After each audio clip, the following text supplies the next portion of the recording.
आप केकेआर की बेस्ट 11 चुनिए और उसके बाद बताइए कि क्या आप अपना खिताब डिफेंड कर सकते हैं कि नहीं। लोग खुश होंगे कि नहीं, मुझे बताइए। बिल्कुल बिल्कुल खुश होंगे। और होंगे ना। कोलकाता नाइट राइडर्स राहुल भाई इसलिए हम इस टीम पर सबसे पहले भी गए क्योंकि इनका सपोर्ट स्टाफ गायब हो गया। मतलब गौतम गंभीर चले गए, मोहन मौकर चले गए, रियान टेंडुलकर चले गए, इनका कप्तान चले गया, चंदू सर अकेले पड़ गए थे। चंदू सर उनको है अब वैंकी का सहारा। आप वो ऐड की तो बात नहीं कर रहे, सब कुछ छोड़ गया और आप ही रह गए। बट इनकी टीम वैंकी सबसे बड़ी जो खबर थी कोलकाता नाइट राइडर्स की रिटेंशन की अगर जाए तो रिंकू सिंह टॉप पिक और ऑक्शन की वन ऑफ द हाईएस्ट जो बिड लगी वो है वेंकटेश अय्यर 23 करोड़ 75 लाख। जहां पर लड़ाई एक लड़ी गई केकेआर के सामने, कौन सी टीम थी मुझे ठीक से याद नहीं आ रहा, 23 करोड़ 75 लाख वैंकी के लिए। आरसीबी आप कैसे भूल सकते हो। 23 करोड़ 75 लाख तक हो गए। तो अब सवाल ये है सबसे पहला, ये जो इन्होंने टीम चुनी है इसमें इन्होंने कितने प्लेयर्स चुने हैं? 1 2 3 4 5 6 7 8 9 10 11 12 13 14 15 16 17 18 19 20 21 प्लेयर्स इन्होंने चुने। आई थिंक इनका सबसे अच्छी बात यह है कि इनकी 11 में ना कोई डाउट नहीं है। इनकी पहली 11 बड़े आराम से आप चुने जा सकते हैं। सुनील नरेन से आप स्टार्ट करेंगे ही करेंगे, स्पेशली जब इन्होंने पिछले साल जो किया है। क्विंटन डिकॉक आपके इनके दूसरे ओपनर हो गए। उसके बाद नंबर 3 फॉरनर निकल गए। उसके बाद हाँ आई थिंक पहले आप शायद से क्विंटन डिकॉक से शुरू करना चाहेंगे। उसके बाद नंबर 3 पर आपके आ गए वेंकटेश अय्यर, 4 पर आ गए आपके अंगरीश रघुवंशी, 5 पर आ गए आपके रिंकू सिंह, 6 पे आ गए आपके आंद्रे रसल। अब मामला आता है 7 पे आ गए आपके रमनदीप, ठीक है। एक कॉर्नर अभी बचा हुआ है, आ रहे हैं 8 पर आपके पास अब आते हैं आपको 8 9 10 11, ठीक है। जिसमें से अब मैं not in a specific order, मैं एक आंद्रिक नॉर्किए को फिलहाल 7 8 9 10 11 12 हाँ नॉर्किए उसमें एक आप आपके फॉरेन प्लेयर्स खत्म हो गए तो 8 हो गए अब आपके। उसके बाद आपके हर्षित राणा हो गए, वरुण चक्रवर्ती हो गए 10। अब बचता है आपका एक player, Vaibhav Arora is the preferred choice. Impact player मतलब डिपेंडिंग ऑन आप बैट्समैन खिला रहे हो या bowling. I think it's a very balanced team इनकी। आई थिंक मतलब मुझे नहीं आप पता नहीं आप लोगों की क्या 11 बनती है। 11 यही इन्होंने पिछले साल की ताकत पर अभी कॉम्प्रोमाइज नहीं किया है। हाँ मिचेल स्टार्क की एक बहुत बड़ा इनके लिए मतलब अभी आज कह नहीं सकते। देखो वो थे नरेन और सॉल्ट और हमें पता है कि उनका कितना बड़ा इंपैक्ट रहा था। एक मिचेल स्टार्क नहीं है, एक फिल सॉल्ट नहीं है। और नरेन सॉल्ट की जोड़ी मतलब एक बंदा तो पीट ही रहा था। मैं एक बात बताऊं, इतना पैसा होने के बावजूद ना इनको फिल सॉल्ट जाने नहीं देना चाहिए। हाँ मतलब वेंकटेश अय्यर को अगर 23 करोड़ 75 लाख वही ठीक है यार, वो जिसकी तकदीर में आ रहा है, बट आप ना थोड़ा सा उसको स्टैगर कर सकते थे।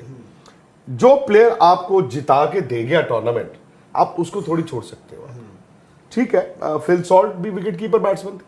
फिल सॉल्ट कितने में गए? फिल सॉल्ट 10 करोड़ समथिंग उनका। हाँ तो दे कुड हैव ट्राइड। अच्छा दूसरा इसमें अभी है ना जो आपने बोला कि इंपैक्ट की इनकी ऑप्शंस दोनों कोई बहुत मजबूत नहीं है। जो आप बैटिंग के लिए भेजोगे उसको कहां पर भेजना है? आपको ऊपर ही कहीं भेजना पड़ेगा। अगर वो मनीष पांडे हैं, अगर वो लवनीत सिसोदिया हैं, बाकी बैटिंग का तो विकल्प है नहीं कोई जिसको इंपैक्ट में भेजोगे कहीं और फिनिशर के तौर पर, हिटर के तौर पर, वो नहीं है। ठीक है, बॉलिंग में भी इंपैक्ट अगर बॉलिंग कराने स्पिन अनुकूल रॉय कराएंगे, मयंक मार्कंडे कराएंगे या उमरान मलिक करा रहे होंगे। अगेन इन तीनों नामों में भी ऐसा नहीं कि आप बोलोगे भाई क्या ही चीज है, क्या ही आपके पास ऑप्शन है। देखो इन्होंने क्या किया है, एक सुयश इनकी टीम से गए हैं। हाँ। आप कह सकते हैं कि मयंक मार्कंडे इनकी टीम में आ गए। और सुयश को पिछले साल इन्होंने इस्तेमाल एज इन उनकी परफॉर्मेंस थोड़ी नीचे हुई। इन्होंने क्या किया है कि इनके जो फॉरेन प्लेयर्स हैं उनके लिए काफी हद तक लाइक फॉर लाइक रिप्लेसमेंट, मतलब काफी ऑफ कोर्स जो प्रेफर्ड चॉइस होगा, जो पहली 11 में खेलेगा वो बेहतर विकल्प है आपके पास। तो उसका मतलब फॉर एग्जांपल अगर ऊपर से आते हैं सुनील नरेन के लिए हो सकता है इन्होंने मोइन अली को बैकअप रखा हो, ठीक है। उसके बाद आंद्रे रसल के लिए इन्होंने रॉबिन पावल को रख लिया है, ठीक है। एंड्रिक नॉर्के की जगह इन्होंने के बैकअप के लिए इन्होंने स्पेंसर जॉनसन को रख लिया है। तो ये आपके 3 फॉरेन प्लेयर्स जो हैं वो कवर्ड है। 3 इनके जो प्रेफर्ड चॉइस होंगे उनके बैकअप प्लेयर, ठीक है। अब बात आती है और ओपनर क्विंटन डिकॉक के लिए आपने गुरबाज को भी रखा है, तो एटलीस्ट इन्होंने अपने फॉरेन प्लेयर्स के लिए बैकअप रखा हुआ है केकेआर ने। इनकी पहली 11 बनाना कोई मुश्किल काम नहीं है, पर जो आपने कहा इस वक्त कि आप कप्तान देखो, कप्तान आई थिंक उन्होंने कुछ सोचा होगा जब वेंकटेश अय्यर के पीछे आप ऐसे भागे हो। देखो और दूसरी बात बट क्या सिर्फ वालेकुम जी, कैसे हैं आप लोग। तो आज हम बात करेंगे उस आईपीएल टीम की जिसमें किंग खेल रहे हैं। वो आईपीएल टीम जिसमें कभी मिस्टर 360 खेला करते थे। वो आईपीएल की टीम जिसके अंदर एक प्लेयर ही टीम के लिए काफ़ी था। वो आईपीएल की टीम जिसमें यूनिवर्स बॉस खेला करते थे। आप समझ चुके होंगे कि हम किस टीम की बात करने जा रहे हैं। हम बात कर रहे हैं रॉयल चैलेंजर बेंगलोर की, आरसीबी, जिसकी कप्तानी विराट कोहली कर चुके हैं। लेकिन आरसीबी के पास बड़े नाम होने के बावजूद, आरसीबी में क्रिस गेल भी खेलते थे, विराट कोहली खेल रहे हैं, मैक्सवेल भी आरसीबी का पार्ट रहे, एबी डिविलियर भी रहे, मिचेल स्टार्क भी रहे, मोहम्मद सिराज भी रहे। बड़े बड़े प्लेयर्स आते गए लेकिन आरसीबी कोई टाइटल न जीत सकी। इसकी वजह आज तक हमें समझ ना आई, क्योंकि जिस आईपीएल के अंदर आरसीबी की बैटिंग फॉर्म में होती थी वहाँ पर उनकी बॉलिंग धोखा दी जाती थी, और जहाँ पर उनकी बॉलिंग फॉर्म में थी वहाँ पर बैटिंग धोखा दी जाती थी। 1-2 आईपीएल में तो विराट कोहली ने 900 रन से ज़ायद के अंबार लगा दिए, लेकिन अफसोस की बात यह थी कि वो अपनी टीम को टाइटल नहीं जितवा सके आईपीएल का। अब 2025 के अंदर आरसीबी का जो नया कैप्टन है वो रजत पाटीदार को बना दिया गया है। रजत पाटीदार क्या वो आरसीबी को एक पहला टाइटल जितवाने में कामयाब हो सकेंगे? क्या वो अपनी टीम को गाइड कर सकेंगे? अभी हम उन्हीं का स्क्वाड का एनालिसिस आपने सुना है, तो आपको पता चल चुका होगा कि आरसीबी की क्या क्या मतलब उसके स्ट्रॉन्ग पॉइंट हैं और क्या क्या आरसीबी की वीकनेस है। तो आप बताएं कि क्या विराट कोहली की जिस तरह चैंपियन ट्रॉफी के बाद फॉर्म लगी हुई है वो एक दोबारा से ऑरेंज कैप के कंटेंडर की लिस्ट में आ चुके हैं? क्या मैक्सवेल दोबारा से अपनी उस फॉर्म में आएंगे जिसमें वो खेला करते थे? या रजत पाटीदार हैं? उसके बाद भी आरसीबी के अंदर जो नया एडिशन जो बॉलिंग के अंदर हुआ है मोहम्मद सिराज के जाने के बाद, वो है भुवनेश्वर कुमार का, भूवी जिन्हें भी कहा जाता है। पहले वो एसआर में खेलते रहे हैं।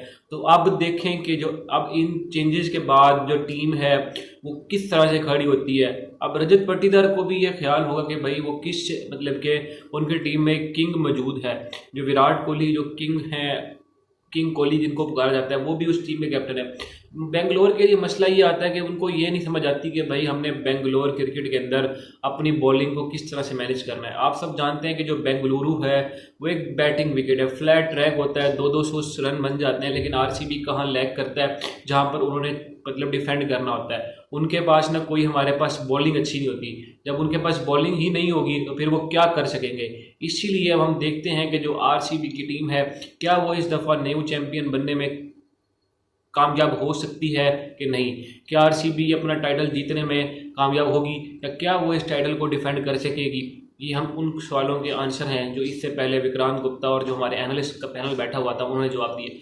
अगर आपको हमारी वीडियो अच्छी लगी हो तो हमारे चैनल को लाइक करें, सब्सक्राइब करें, शेयर करें, बेल आइकन के बटन को दबाएं ताकि हमारी हर आने वाली लेटेस्ट वीडियो आप तक पहुंच सके। बाकी हम आपसे मिलते हैं नेक्स्ट वीडियो के अंदर। अगर आपको कोई क्वेश्चन हो या आपकी कोई राय हो तो कमेंट सेक्शन में हमें ज़रूर इत्तला कीजिएगा। आपका मेज़बान, अल्लाह हाफिज़।